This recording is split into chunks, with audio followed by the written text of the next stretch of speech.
Hi, I'm Mia Michaels, and as many of you know, I have been MIA, so it was perfectly named by my mom and dad. I have been MIA for years now due to some health issues that I couldn't really get a grasp on. And I'm excited to share that I'm going on this journey with MDLifespan and Dr. Paul Savage doing Therapeutic Plasma Exchange to remove all the toxins and mycotoxins and infections, all of it out of my body, so I can now take my life back and be creative again. And I couldn't be more excited to share this journey with you.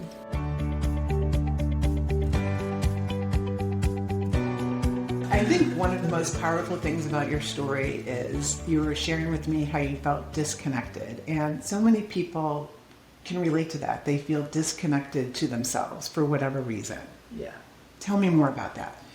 Well, I feel that disconnection can be on so many different levels, from disconnect to the world around you, disconnect to your body, disconnect to your spirit, disconnect to people.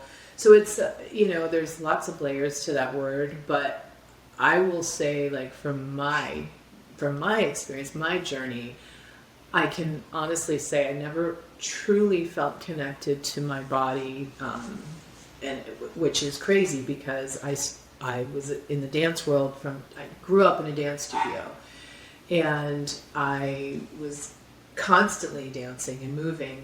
However, in hindsight, when I look back, I feel like I never really connected internally to my body.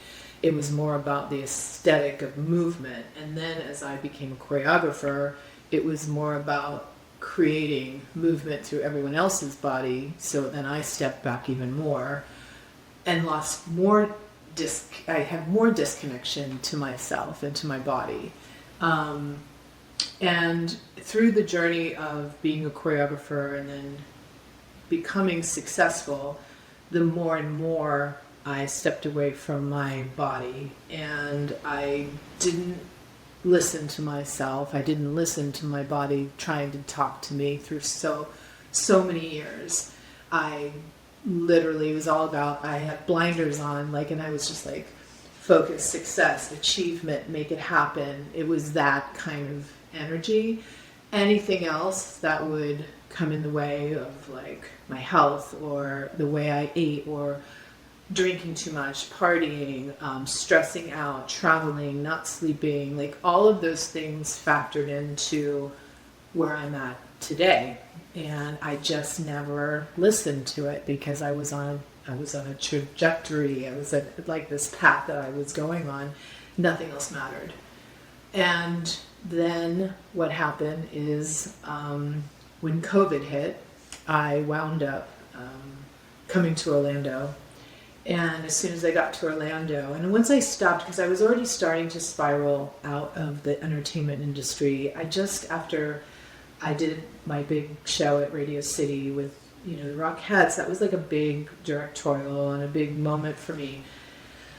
And then it just everything started falling away. It was weird. It was just relationships, work, everything just started kind of going away, and what was left was me.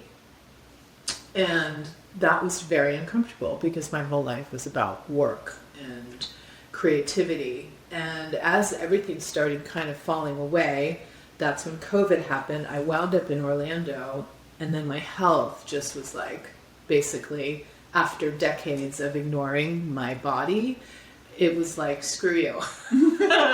It was okay, now it's my turn, And for the last years, the last 5 years, I've been in and out of the hospital. I've been not knowing. I'd go in and people are like, I don't know what's wrong with you. I've done every test known to man, I've had so many tests, so many scans, and just, I'm not myself. And I'm not feeling well, and things are happening in my body, and I'm I don't know what's going on. And it forced me to connect, right, to my body in some way. And I'm still working on that because it was decades of me being disconnected. So it's that word disconnect for me, big time with my body from even a child. So that's a relationship that I'm working on now. And you spent your career expressing yourself through movement and your body. And so now that you've come to this point, so what are some of the things that you kind of realized about your body? That I ignored it, that I didn't take care of it. And we're given one body in this lifetime, and what we do with it, is like, what we do today affects our tomorrow, right? And the decisions we make is not only from what we eat, what we drink, what we breathe, what we watch, what we listen to.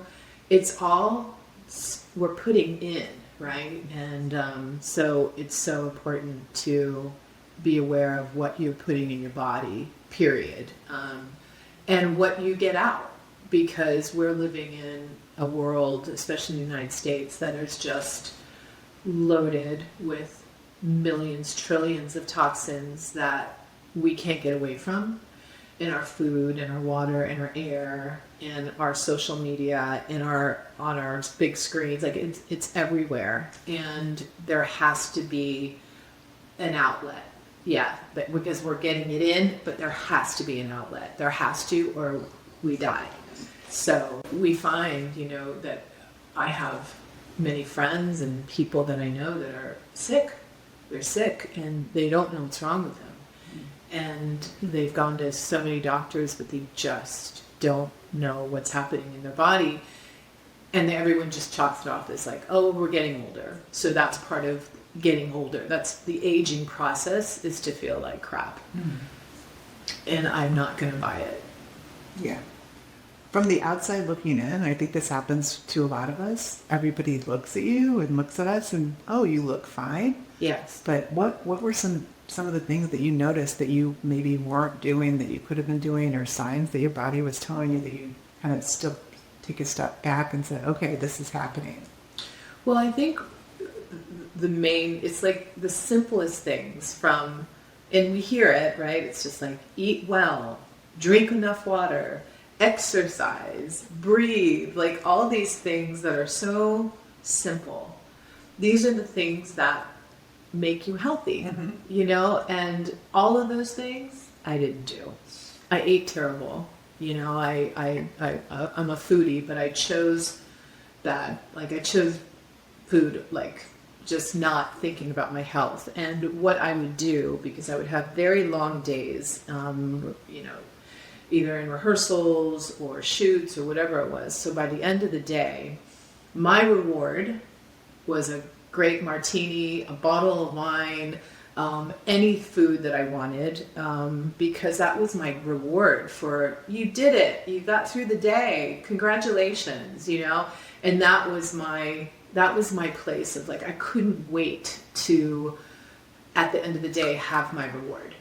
And then between the cortisol levels and the stress levels of my work, and then not having any time to meditate, to breathe, I didn't drink enough water. My drinks of choice were coffee and wine. That's where I can relate. That's my choice of drinks for sure. And then I didn't exercise ever. And so, because I was always, I was working in a physical world of movement, but yet my body started declining, my knees, arthritis, joints, neck, all of it. And then I was getting heavier and heavier, less, it was just like this weird thing, like of just, yes, you're successful, but you have no time to take care of yourself, and you're not. And so you're getting unhealthy, heavier. So it's just this really crazy time for me that I had to, I think God and the universe just basically was like, sit down. You're gonna take a moment in your life, and you're gonna deal with your body and the one vessel that we're given to walk through this earth. This is our earth suit, And if we don't take care of it, we're not going to be here. And, you know, I'm now 60 and I'm stepping into a new chapter of my life. And I have struggled in the last 5 years. So it's been such a journey and so awful and scary. And and when you lose your health, when you lose it's like you lose yourself. You lose yourself, and then all of a sudden you're like, where did my life go? Like, I don't have any energy. My brain fog is on another level, like to the point where I'm just like, I'm not comfortable going back to work. I'm scared to go back to work because my brain isn't functioning the way it used to work. I used to be able to like zing, zap, zoop, you know, I mean, I was very sharp. Multitask. Yeah, and then now it's just like, what is happening? You know, and every day when I put my feet on the floor, first thing I thank God for another day. But the next question is, oh my God, what am I feeling? What am I feeling today? Am I okay today? Like, what's my body telling me today? And it's exhausting. It's exhausting, and I can't wait to get to the other side of all this so I can take back my life and my creativity. You know, that's a big thing. I haven't been able to be as creative as I used to be. You mentioned brain fog as one of the signs. What else was your body telling you that you were noticing that maybe you just didn't, maybe it was happening, but you just didn't have the time to like notice it? The brain fog didn't happen until, I would say, the last 3 or 4 years. But my body was telling me, my gut was telling me a lot for a while. And, you know, working in New York, in those old theaters, lots of mold, lots of mold. I'm loaded with tattoos, which I didn't realize at the time hold so many heavy metals, because this is the old ink, and the old ink has a lot of heavy metals. The new ink is more vegan based. But in order for me to take off this ink, I'm not healthy enough to take it off, because when you laser, it goes into your bloodstream and then it's up to your body to get rid of it. I couldn't do it. So I'm left with like this stuff on my body that isn't the greatest, right? But I also came from my mom. She was not healthy when she was full of amalgams and toxins and lead. She was loaded with lead when we were born. So a lot of things get even passed on as, you know, as babies. And then we're in moldy homes in Miami growing up. And then what happened, the gut, I'd had SIBO, H. pylori, ulcers, gastritis. I have hernias. Like, I mean, my gut is, it's been a lot of issues with my gut. And then just recently, 2 years ago, a year ago, sorry, we find out that I have this massive, massive infection in my jaw, in my right side of my jaw, from bad root canals. So my teeth were done for television, you know, and I have all these veneers, but I've also had very weak teeth my whole life. And I'm a mouth breather, which also creates weak teeth and stuff, right?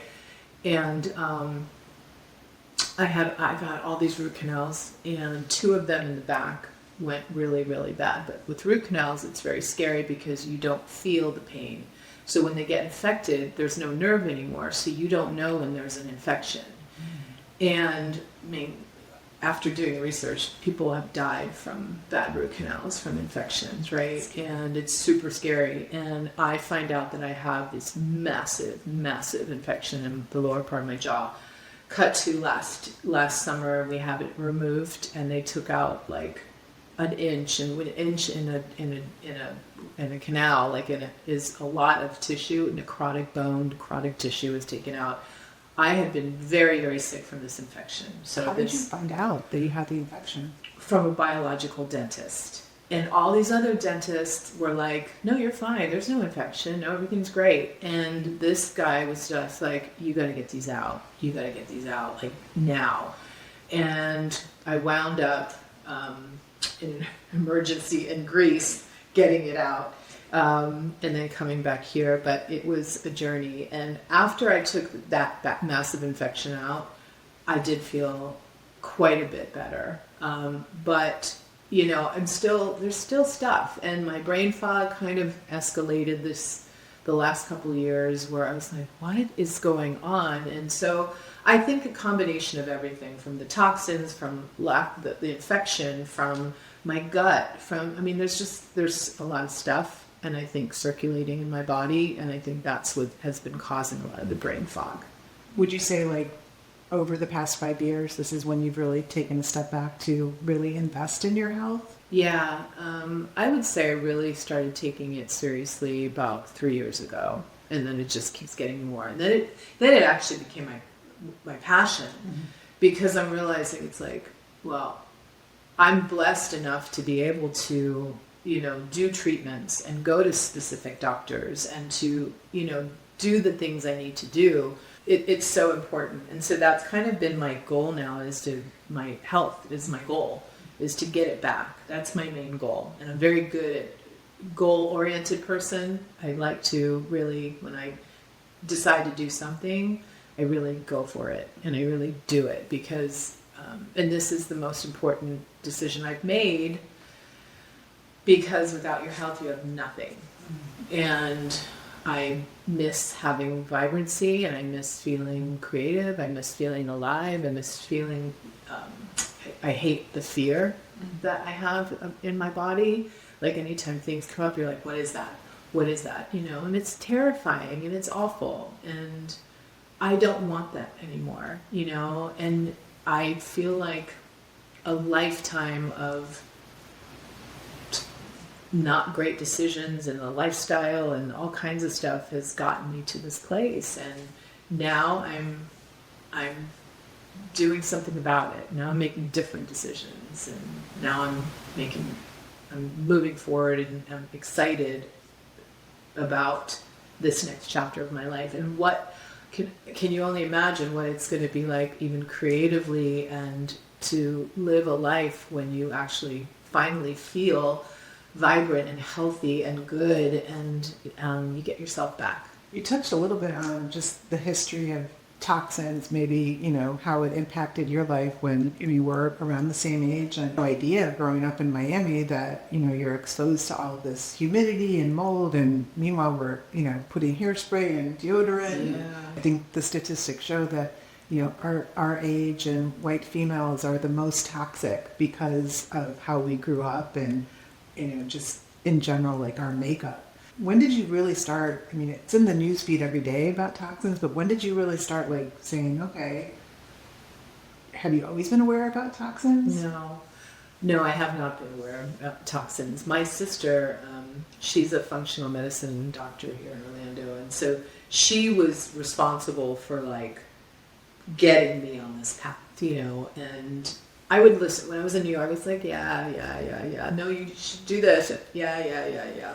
And then when I came down with COVID, I wound up living with her for about a year because I wasn't sure where I was going to wind up. Mm-hmm. And I remember going to the grocery store, and I bought, you know, food for the house, and she was like, Mia, it's not organic. I was like, does that really matter? And she's like, yeah, it matters. Absolutely, it matters. You don't want pesticides all over your fruit and vegetables, and you don't want processed foods, and you don't da-da-da-da.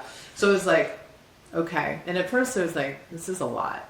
But then after, like, living there, I started, like, going, oh, and then I started, like, naturally just dropping weight because I was eating differently. Mm-hmm. And I was not eating such processed foods. I wasn't, I was eating organically.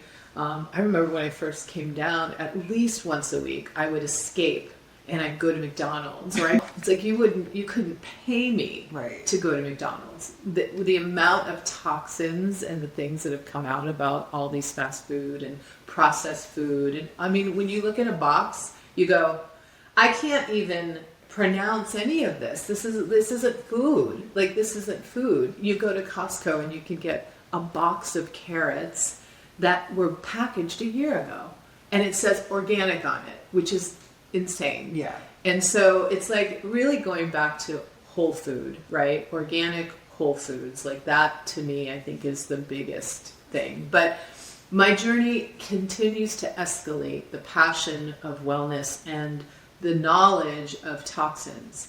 And it took me a while to clean out my makeup, to clean out my skincare, because, you know, you always buy the best, you know, the best stuff you can get. And a lot of those things are just full of toxins. The makeup, the this, and I mean, really high luxury brands too.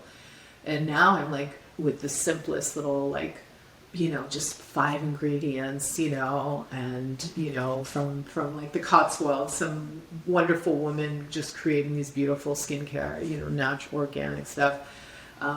Stop doing Botox, stop doing all of it, because I just was like, I'm pumping my face with toxins into my head, and now they're finding that Botox can move to your brain and it can affect your brain health. There's so many things now that you're going like, that are coming out that we didn't know 20 years ago. I was doing Botox when I was 35, you know, and all this, I mean, that's decades of doing it. And I was just like, now I'm like, oh my God. But wait, oh my God. Which one do you want? You want you want a tight face or you want toxins? So I'm like, yeah, so it's, you know, it's a journey. And like now it's still everything. I read everything. I try to keep my home, you know, super, super, super clean. Even with, you know, Sook, my fiance, it's just like, it's a journey for him. I'm trying to, you know, because he doesn't understand either, but he sees how sick I was. He was the one that was taking me in and out of the hospital. So, yeah. So I want a story that's very similar to yours of people that just, you know, they go from doctor to doctor, they can't figure out what's going on, and then these small lifestyle changes, like you just mentioned, and you also mentioned that you have an infrared sauna. Tell a little bit more about it, how you integrated that into your life, and maybe some other ways to detoxify as you've been going on your health journey. Yeah. So, yeah, once again, my sister is responsible for introducing me to the infrared sauna because she had one in her house, right? And so I was using that. And then when I moved out, the first thing, you know, I got was an infrared sauna. So good because it's not a traditional sauna where it just makes you sweat. What happens is it heats up your organs. You'll be sitting in heat, but you won't be sweating. It's very interesting because it's heating up your internal organs. And then about 20 minutes in, all of a sudden you're like, whoosh. So it's a great detox tool it's fantastic. My brother-in-law beat prostate cancer, and one of the biggest tools that he used was an infrared sauna. And he was just, every single day he was in it. And he really attributes a majority of his healing to the detox pathways. And that's the other thing, is you want to make sure your detox pathways are open so that you can clear toxins, right? You know, drinking the right water. Red light therapy is wonderful. Vibration, rebounding. And so what I'll do is I'll rebound for about 10 minutes or, 15 minutes. Then I'll lay in a red light, and then I'll go on a vibration plate. And then I'll take a charcoal binder, and then I'll go sit in the sauna for, 30 minutes. And that's kind of my way of kind of detoxing, because when you rebound or do vibration plate before you do a sauna, it kind of gets things moving and loosened up so that you can actually have even more of a detox. Well, it sounds like you've been on this toxin-free journey. How did you come to where you are today, where you discovered now to explore Therapeutic Plasma Exchange? And tell us a little bit about how you got to this point. When I talked about last year with the infections and everything, last year was the worst. It kind of came to a head with that infection. And what was happening is my body was so inflamed that I would have these episodes where all of a sudden my gut was like so much pain, and then my limbs would lock up. Everything would lock up. My head felt like it was going to explode, and my heart was going really fast. And these were episodes where I couldn't move for 6 to 8 hours. And Sook would have to carry me to emergency because it was so scary, but yet I didn't know what was happening to me. So I'd get to the emergency and they couldn't find anything. But it was all based on like inflammation in my body. Whether it was coming from the infection or my gut, we're not sure. But I wound up seeing a doctor in California, Dr. Daniel Roney, and he told me about plasma exchange, and he also said there's 2 treatments out there that I think you should look into, EBO, and then the top one, the best one that you can do is plasma exchange. If you can find somebody in Orlando that does the plasma exchange, I really think it would benefit you. And so I started doing a deep dive, and Dr. Paul Savage's name came up. I just reached out to him and I just said, Dr. Savage, this is Mia Michaels, and I need your help.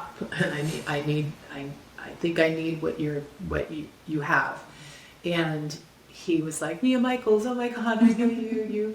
I used to watch your work on So You Think You Can Dance and blah, blah, blah. And I said, if you can help me to get back to my creative self, like, I would be so grateful, So then we find out that there's a place here in Orlando, at Dr. Lee's office, which is like 10 minutes away from me. And so, after there was multiple people saying plasma exchange, plasma exchange, plasma exchange. So I was just like, okay, so now we're here and we're about to go on this journey, and it's scary and it's exciting, and I'm so ready for it because, like I said, I'm just ready to step into the next chapter of my life in a beautiful, beautiful, healthy way. So just looking back 5 years ago, before you hit the wall of where you are now, what was a day in the life of Mia then? And what is it now? And what do you want it to be? Oh my goodness. Wow, that's a really big question. What it was a lot of stress, a lot of anxiety, stress around the hustle. Always going, okay, I'm working, but what's, as an artist, you don't know what comes next, right? You're not doing a 9 to 5. You're not like, okay, this is my salary, this is what it is. It's like, here's a project, you do it, and you go like full out, like it's intense. There's no, it's like lack of sleep, and it's intense, and this and that, and then it's done. And then you're like, okay, what's next? So it's always the constant hustle to make sure that you have work. But then if you are working, you could be up, depending on what project, we could be starting shooting at 5 a.m. Until 7 p.m, rehearsing all day. And then you always have the reward. You got to have the reward at the end, right? So it was intense, and it's, with all the production houses and the directors and the producers, and there's lots of personalities, and you're always having to prove yourself. And that was really, really difficult, because no matter how successful you are, the more successful, the more people expected from you. And you constantly had to prove yourself over and over and over again. Am I good enough? Is that good enough? Is my work, And that's really unhealthy, and it's really stressful, and you don't realize that until hindsight, right? So there's that okay, I'm doing it, I'm doing it, I'm successful, but there's, oh my God, I'm doing it. I'm doing it. Yeah, that's the entrepreneur life. Right? Yeah. And then all of a sudden, sick happens. And sick is like fear and pain and no clarity about or future. Like, what can I do if this is my life? How am I ever going to do anything like other than just be home, right? So constantly running to doctors. My life is doctor after doctor after doctor. My life is appointment after appointment. It's exhausting. Like I'm tired of always having to get tests done and going here and there. It's exhausting. That's my career right now. And I don't want that anymore. I want to have a life that's, I can wake up and feel great and work out and be in my garden and be creative and cook and enjoy my life with my partner and my 2 dogs. And also, I see myself, because I'm not done yet. I feel like there's a whole world that I want to bring together from my knowledge of movement and just the learning how powerful movement is and how healing movement is, and bringing together the passion of wellness and what I'm learning and what I have learned about how to take care of yourself. I want to bring this together and create something for everyone. And what that looks like, I'm not sure yet, but I'm in the process of trying to create something that's for all people, not for dancers, but for people that can help heal and help make them. Because I think about, if I'm suffering, how many millions of people are suffering and they don't know what's wrong with them, and they're like, what's happening in my body, and I feel like crap, and I don't know, and I've been to every doctor. People are suffering, and there's got to be a way there's got to. Yeah. You mentioned that you kind of disappeared over the past 5 years from your fans and from being on camera like we are now, and now you're sharing your journey. And imagine somebody that maybe doesn't have a fan base or a following, and they disappear. What advice would you give them to come out? Like, you're sharing your journey. If you had to give advice to somebody that was feeling what you're feeling, and really you're appearing mostly to doctors versus your friends and your network, what would you say to somebody that is just suffering right now and nobody even realizes they disappeared? The first thing I would say, the Western medicine world, I think they're great, and they're for when you need them for emergencies, right? But for longevity, I think America is just on medication, more that it just is a snowball effect, because one medication, then it makes you sick in another way, and then you have to take this that makes you sick. So I think that whole mentality of that, take another pill, I think that's one of our biggest issues in America, is that kind of mentality. I think telling someone to go start moving into a clean space, more about longevity, more about detoxing, more about changing lifestyles. Like, your lifestyle it's key, right? From what you eat, what you drink, what you see, what you hear, what you breathe, how, what you think of too. I mean, your thoughts are what's creating you, so it's a journey, and you have to just take one step at a time. This journey that I've been on has been a long one, but every step I take, I learn something new. And I'm applying it, and I feel better than I did, for sure, than last year.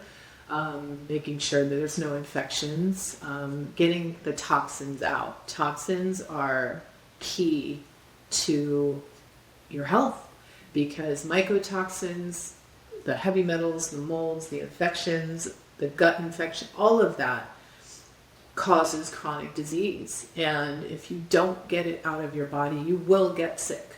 I mean, it's not a question of if, it's when. So it's serious. And people are like, oh, it's just toxins. No, it's toxins that are stopping your body from working. And when you're loaded with toxins, your organs are not functioning properly. And so can you imagine getting rid of, just clearing your body out, clearing your body of toxins? That is the goal. Having a beautiful lifestyle, exercising, breathing, meditating, prayers, journaling, eating, cooking beautiful, healthy foods, community, all of that is super, super important. And that's one thing for me too, is like when I left the industry and just disappeared, I lost all community. So that is also a part of, I'm trying to find my people so I can then also, that's another part of my healing journey for sure. A little bit about your book. So you wrote a book called A Unicorn in a World of Donkeys. What does that mean? And you are a unicorn. You definitely are a unicorn. Well, I haven't been a unicorn for the last 5 years. I don't feel like I have. A unicorn in hiding. I'm a unicorn healing and hiding, right? I'm like, my horn was taken off with my health, and now I'm growing my horn back. A unicorn means someone that is unique and different, and someone that doesn't try to conform, someone that is on their own path and celebrates it and doesn't try to be like anyone else, which is very important with social media right now, because especially with young adults, they're trying to find their way. And when you're saturating yourself in social media, you're looking at who's the prettiest, who has the most followers, and then you try to be like them, right? And it's like, no, be yourself and stand true in it and celebrate it. And that's kind of the whole message. And And so I felt like, I was always different. I was always like, didn't really ever fit in. And as a kid, I hated that, because I didn't have many friends, because I was different, and I was taller. I had in the beginning years, I had like bars on my legs and my knees and my hips, and I just was a little weirdo, and now I look back and I'm like, oh my God, I love that little weirdo. That little weirdo is amazing, and it wasn't about being the cool kid or the popular kid, because I wasn't. But dance is kind of what I think helped me to find, I had dance. Dance, I think, in some way saved me, and so I have this love-hate relationship with dance, because it's so painful physically, but it did save me in some way. And it also allowed me to become a creator of movement. And in that world, I was able to explore my uniqueness and never apologize for being different. And I remember doing one of the big first jobs I did was the Celine Dion in A New Day in Vegas. And I remember, because my movement was different. It was weird, it was quirky, it was just different. But I stayed with it. I was like, no, this is who I am.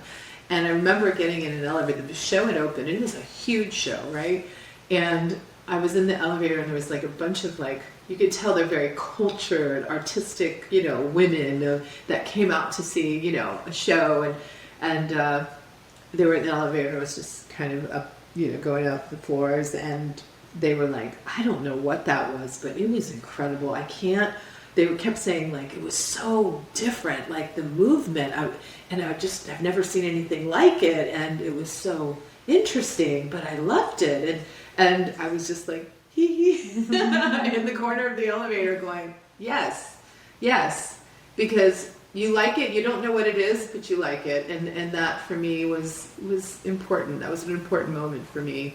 And then of course working with Franco Dragone, who was just the most amazing. It was like working next to Fellini, he was just a magic man. Yeah. And the way he saw things, and he was magic, and he was a full out unicorn. And you tend to, when you start thinking about artists and people in the world that you tend to respect and love, and you go like, their work is so amazing, you know, when you think about Prince, when you think about, you know, there's just people out there that are just unicorns that don't try to fit in.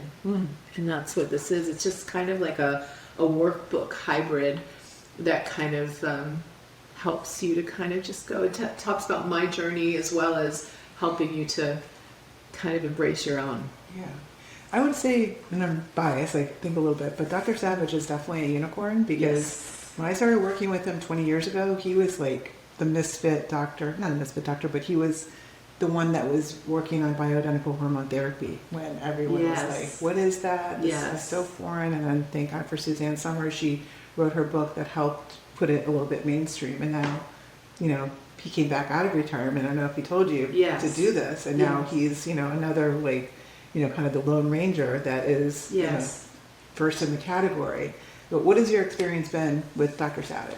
He's been amazing. We've connected about 3 or 4 times, and he's just so down to earth and so brilliant. And I listened to his podcast with Gwyneth Paltrow, and he talks about his journey and his story.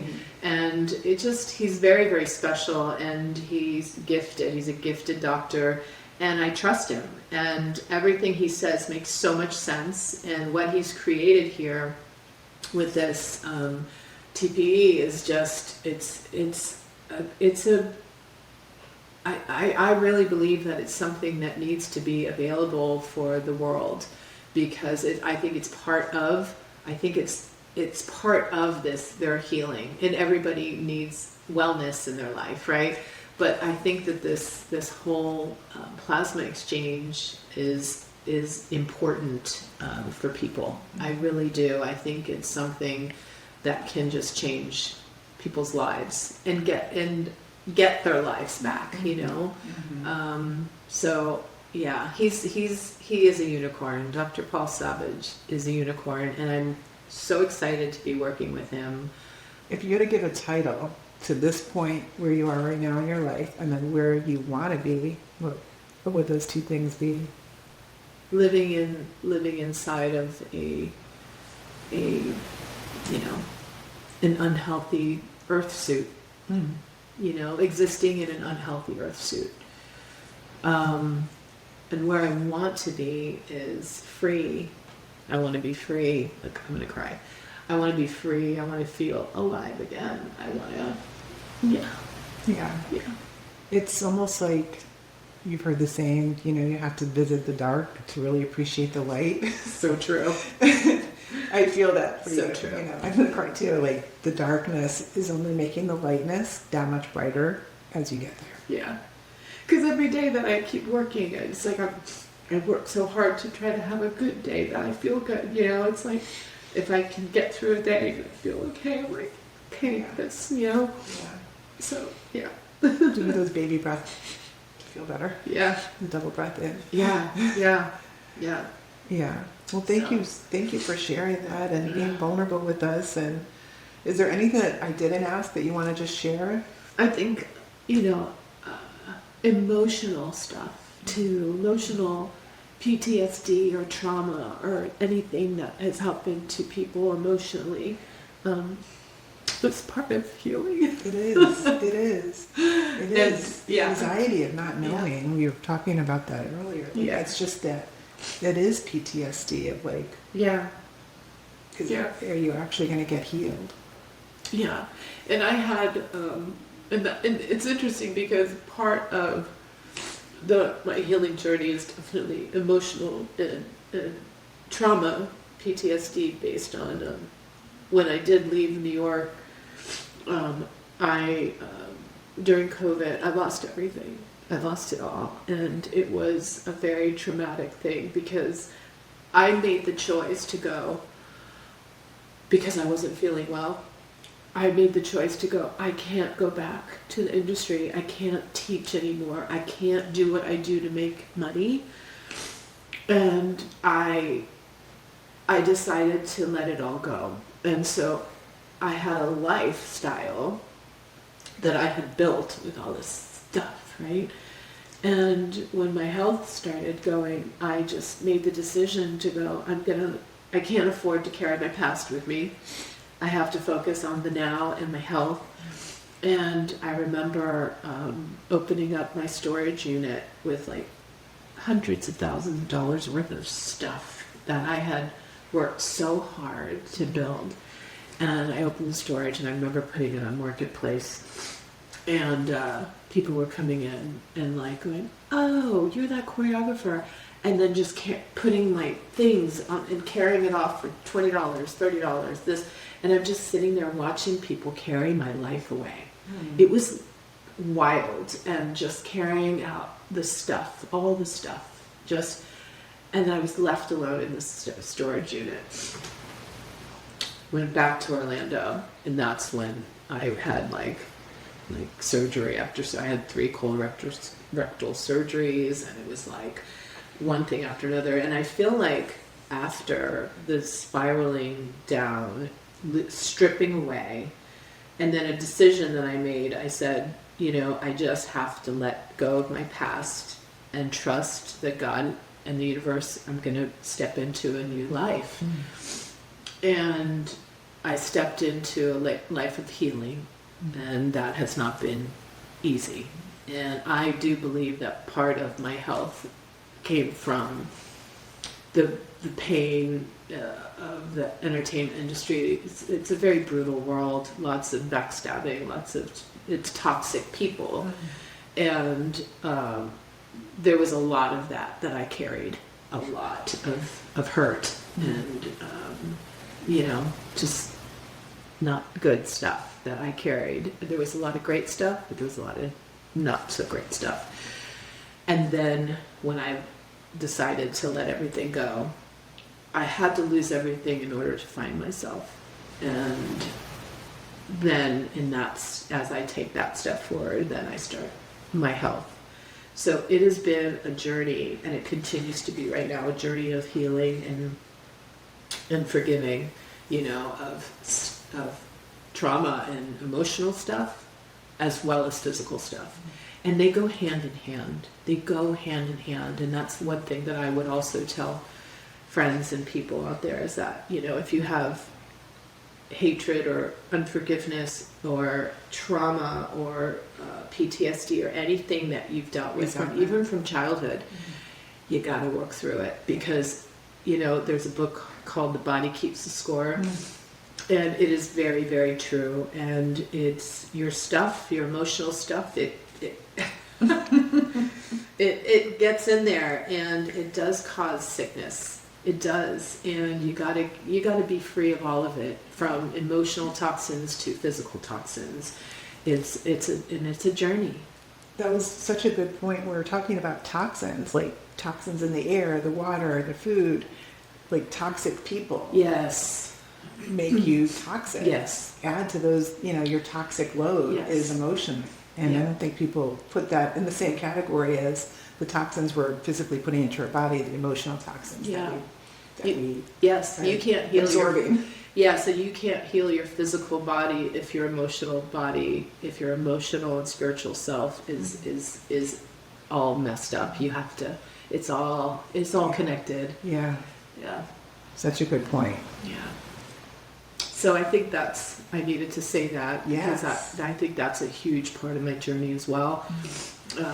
Is that, and I made a list of like people who hurt me and people who I hurt, and I went through each and every one and just kind of went through, and either I wrote them a letter or I wrote myself, and it was all journaling, and it was letting go and forgiving myself, forgiving others, and it's because we're all human. I don't think anyone's trying to be hurtful or spiteful or, I think it's just, we're human, and people go through what they go through, and we're all on a journey to evolve and to be a better version of ourselves. And every day is another opportunity for that. And so that's what I hang on to, is the next day is going to be better. Yeah. Thank you for sharing that. You're It's welcome. beautiful. Beautiful. Hi, if you're interested in learning more about the journey that I'm about to go on, visit MDLifespan.com/MiaMichaels. In this website, you'll learn so much about the plasma exchange and toxin-free living, which we all need so desperately right now. So I look forward to sharing my journey with you, and big love, lots of health.